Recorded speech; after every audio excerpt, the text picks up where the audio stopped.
ఓం అజ్ఞానతిమిరాంధస్య జ్ఞానాంజనశలాకయా చక్షురున్మీలితం యేన తస్మై శ్రీ గురవే నమః. 2026 ఆంగ్ల నూతన సంవత్సర శుభాకాంక్షలు మిత్రులకి, శ్రేయోభిలాషులకి, సన్నిహితులకి, నా కుటుంబ సభ్యులకి, ప్రత్యేకించి ప్రకృతే మా కుటుంబంగా భావించి సమాజమే దేవాలయంగా భావించేటువంటి వ్యక్తిని నేను. కాబట్టి మీ అందరికి కూడా ఈ యొక్క ఆంగ్ల నూతన సంవత్సరం ప్రత్యేకమైనటువంటి ఫలితాలు ఇవ్వాలని, మీరు పొందాలని, మీ కుటుంబాలలో సుఖ సంతోషాలు, ఆనందదాయకమైనటువంటి జీవితాన్ని గడపాలని దేవదేవుడైనటువంటి పద్మావతి సమేత వెంకటేశ్వర స్వామిని ప్రార్థన చేస్తూ శుభం. 2026 జనవరి మాసంలో వృశ్చిక రాశి వారికి ఈ విధమైనటువంటి ఫలితాలు ఉంటాయి.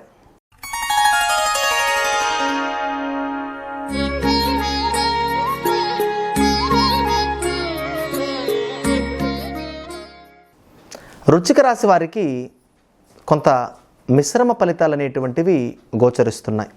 అయినా నిరాశ చెందవలసినటువంటి అవసరం లేదు. దైవారాధనతో మీరు మంచి ఫలితాలను పొందేదానికి ఆస్కారం ఎక్కువ శాతం కనబడుతుంది. కుటుంబంలో తల్లిదండ్రుల యొక్క ఆరోగ్యము కలవరపెడుతుంది. బంధువులతో వైరి విరోధాలు ఉన్నప్పటికీ సంతోషకరమైనటువంటి స్థితిని మీరు పొందుతారు.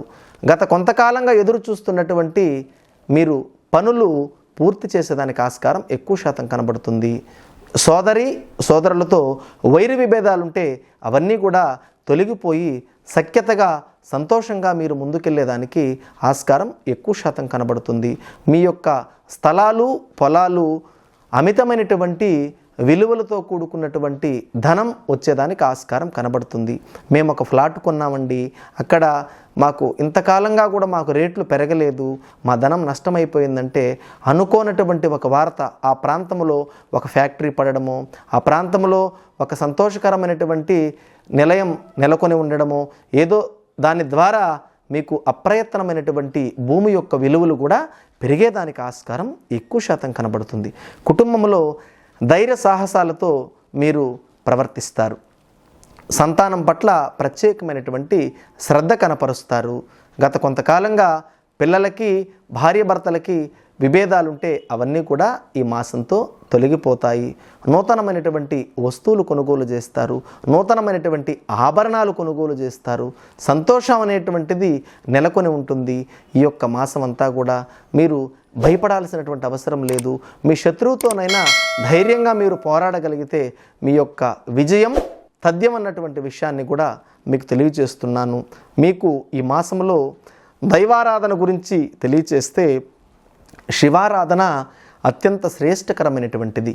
శివుడికి ఈ మాసంలో మహన్యాసపూర్వక రుద్రాభిషేకం స్వామివారికి చేయించడం ద్వారా మీ కష్టాలు అనేటువంటివి పూర్తిగా తొలగిపోయి సంతోషకరమైనటువంటి ఫలితాలను మీరు పొందుతారన్న విషయాన్ని మీకు తెలియజేస్తూ ఈ మాసమంతా కూడా మీకు మంచి జరగాలని చెప్పి మనచా వాచా కర్మన ప్రార్థన చేస్తూ శ్రేయోదాయకం శుభం.